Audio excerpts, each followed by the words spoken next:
어제에 이어 오늘도 미련한 자를 위한 잠언의 말씀이 계속되고 있습니다. 본문 12절에서는 미련한 자를 만나는 것이 새끼를 빼앗긴 앙콤을 만나는 것보다 더 위험하다, 이렇게 잠언 기자가 말하고 있는데요. 그리고 오늘 본문에서는요, 그 미련함이 어떻게 삶을 위험하게 만드는가를 잘 설명하고 있습니다. 제가 우선적으로 13절부터 15절 말씀까지를 읽도록 하겠습니다. 누구든지 악으로 선을 갚으면 악이 그 집을 떠나지 아니하리라. 다투는 시작은 둑에서 물이 새는 것 같은즉 싸움이 일어나기 전에 시비를 그칠 것이니라. 악인을 의롭다 하고 의인을 악하다 하는 이 두 사람은 다 여호와께 미움을 받느니라. 미련한 자의 위험함은 그의 관계성이 올바르지 않기 때문인 것을 성경은 이야기하고 있습니다. 우리나라 한자 성어에 인지상정이라고 하는 말이 있지 않습니까? 사람이라면 당연히 누구나 가지는 보통의 마음이 있는 겁니다. 그런데 미련한 자는 그렇지 않다는 겁니다. 일반적이지 않다, 그렇게 얘기하는 것인데, 선을 행했는데도 악으로 갚기도 하고, 작은 갈등이라도 큰 다툼이나 싸움으로 이끌어 가기도 하고, 의인을 악인이라고 하기도 하고 악인을 의인이라고도 하는 등 이 보통의 생각으로는 이해할 수 없는 그런 일을 행하는 자가 미련한 자다라고 말하는 겁니다. 그러면서 이러한 미련한 자를 만나는 것은 새끼를 잃어버린 앙콤을 만나는 것처럼 위험하기 때문에 관계를 맺지 말고 피할 것을 우리에게 권고하고 있는 거죠. 동시에 너 또한 미련한 자가 되지 않으려면 미련한 자의 행동을 잘 유심히 살펴보고 그 미련한 행동들을 따라하지 말 것을 우리에게 권고하고 있는 것입니다. 여러분, 미련한 자들의 삶을 우리가 보게 되면 우리가 지혜로운 자의 삶이 무엇인가를 분명히 알 수 있는 것이죠. 어떠한 갈등이 일어났을 때 그것을 반드시 다툼이나 싸움으로 끌고 나아가는 것, 그것은 바람직하지 못하는 겁니다. 사실 사람이란 존재는 감정에 이끌려 사는 존재이기 때문에 갈등이 일어나면 반드시 다툼이나 싸움으로 나아갑니다. 그런데 우리 본문에서 뭘 얘기하고 있는 것입니까? 둑에서 물이 새는 것 같은 거다. 지금은 작게 보이는 네 마음의 일들 같지만 나중에는 둑이 터지면 걷잡을 수 없는 큰 피해를 입게 되는 것이니까 생각할 때 마음에 갈등이 있고 다툼이 있다 할지라도 큰 싸움으로 나아가지 못하도록 네 자신을 잘 다스려라 라고 하는 것을 이야기하고 있는 것이죠.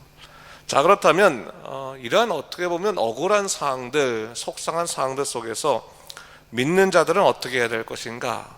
그냥 무조건 참는 것이 미덕인가? 오늘 잠언의 궁극적인 주제를 우리가 다시 한번 생각해 볼 필요가 있는데요, 오늘 잠언의 궁극적인 주제가 뭡니까? 여호와의 주권입니다. 주권.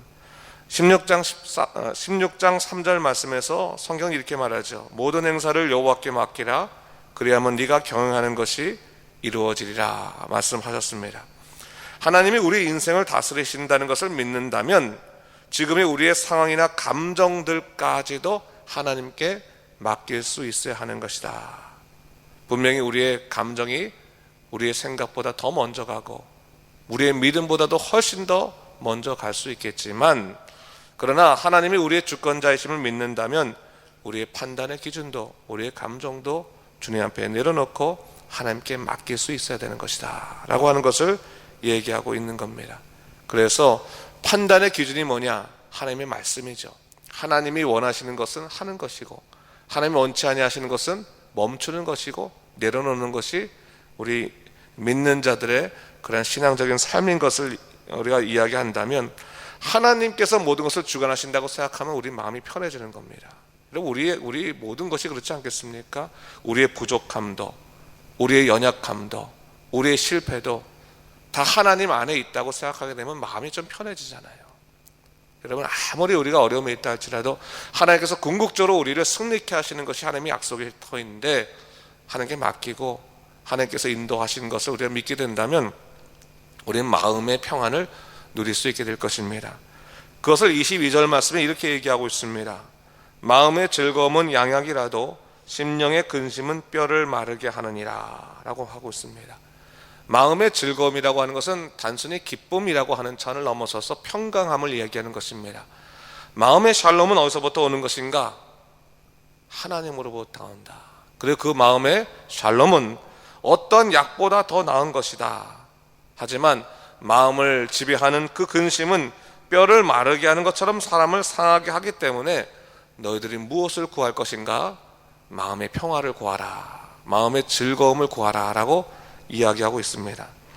여러분, 우리는 마음의 평화라고 하는 것이 사실은 굉장히 수동적인 것이라고 생각합니다. 상황이 나아지게 되면 우리는 마음의 평화를 누릴 수 있게 될 것이다. 또 일이 성공하고 나면 우리는 마음의 기쁨을 얻게 될 것이다 라고 생각합니다. 물론 일이 성공하고 또 상황이 나아지면 우리 마음이 편해지는 것은 분명합니다. 그러나 그것이 절대적인 원칙은 아니라고 하는 것입니다. 상황이 어렵다 할지라도 마음의 평화를 누릴 수 있는 자들이 있을 것인데, 그 가장 중요한 원칙이 어디서부터 오느냐? 영적인 원칙에서부터 온다는 것을 오늘 잠언 기자는 얘기하고 있는 겁니다. 하나님의 주권에 모든 것을 맡길 수 있다면, 하나님의 통치하심에 우리 인생을 맡길 수 있다면 우리는 마음의 샬롬을 얻을 수 있을 것임을 다시 한번 이 잠언의 말씀을 통해서 우리에게 확인시켜주고 있다는 것을 얘기하고 있는 겁니다. 사실 오늘 본문에 나오는 미련한 자라고 하는 것이 그냥 우리가 생각이 어리석은 자가 아님을 우리가 어저께 얘기하지 않았습니까? 살기 위해서, 좀 더 많은 것을 얻기 위해서 자기 뜻대로, 자기 주관대로 모든 것을 행하는 그런 사람들을 미련한 자라고 얘기하고 있는데, 그렇게 열심히 자기 유익을 위해 산다 할지라도 그의 마음에 평화가 주어지지 않는다고 하는 겁니다. 오늘 본문에서 얘기하는 것이 뭡니까? 궁극적으로 하나님을 아는 지혜로운 사람들에게는 삶의 평화가 임하지만, 결국 미련한 자, 아무리 인생을 위해서 열심히 뛰어다닌다 할지라도 하나님을 알지 못하는 자는 고통과 싸움, 심판이 기다리고 있음을 얘기하고 있습니다. 자, 이런 사람들은 얼마나 무지하냐면 16절에 보니까 뭐라고 얘기하고 있습니까? 그는 무지해서 돈으로 지혜를 살 수 있다고 생각하는 사람이다 라고 말하는 것이고, 지혜로운 자들이 그 친구들과의 관계 속에서 사랑을 끊어지지 아니하고 그들이 위급한 때 좋은 방패가 되는 사람이라면, 오히려 미련한 자는 18절에서 뭐라고 얘기하고 있습니까? 남의 손을 잡고 그들의 보증을 서줄 뿐이다 라고 이야기하고 있습니다. 잠언의 말씀을 읽으면요, 보증에 대한 얘기가 적지 않게 나오죠. 근데 여기서 말하는 보증이라고 하는 것, 보증 서지 말라, 보증이라고 하는 것은 어떤 보증을 말하는 거냐면, 친구의 손해를 담당해 주려고 하는 사랑의 마음에서 나오는 그 보증을 말하는 것이 아니라, 희생적인 보증을 말하는 것이 아니라 반드시 이익을 되찾고자 하는 욕심에서 나오는 보증을 얘기하는 겁니다. 그래서 그런 자기 중심적이고 당장의 이익에 따라 살아가는 미련한 자들은 19절에 보듯이 다툼을 좋아하고 죄가를 늘릴 뿐만 아니라 모든 관계적인 파괴를 이룰 것임을 얘기하고 있는 것입니다. 그래서 미련한 자의 성향을 20절의 말씀에서 마지막으로 이렇게 정리하고 있는데, 제가 한번 읽어보겠습니다. 마음이 굽은 자는 복을 얻지 못하고 혀가 패역한 자는 재앙에 빠지느니라 라고 말하고 있습니다. 마음이 굽었다고 하는 것은 우리가 좀 쉽게 말하자면 마음이 삐뚤어졌다라고 하는 표현입니다. 그러니까 마음이 삐뚤어진 사람은 어떤 사람이냐? 또 이 사람은 이 혀가 패역한 사람이다. 뭡니까? 혀가 패역하다고 하는 것은 관계를 파괴한다, 남을 힘들게 한다라고 하는 것을 얘기하는 거거든요. 마음이 삐뚤어져서 남들을 고통스럽게 하고 또 관계성을 파괴한 사람들은 결국 복을 얻지 못하고 재앙에 빠질 뿐이다 라는 것을 이야기하고 있는 겁니다. 그런 사람 되지 말고 또 그런 사람들과 사귀지 말 것을 오늘 잠언의 말씀 속에서 얘기하고 있습니다. 그러면서 26절 말씀에 그렇다면 사람에 대한 올바른 대우는 뭐냐라고 얘기하고 있는데, 뭐라고 말하고 있습니까?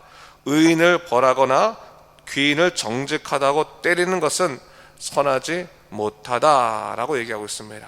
이것은 뭡니까? 사람을 잘 보고 그 사람이 의인이거나 또 사람을 정직하다고 말하는 그 귀인, 아주 소중한 사람이라면 그 사람을 괴롭히지 말라. 그 사람을 오히려 보호해 줘야 된다.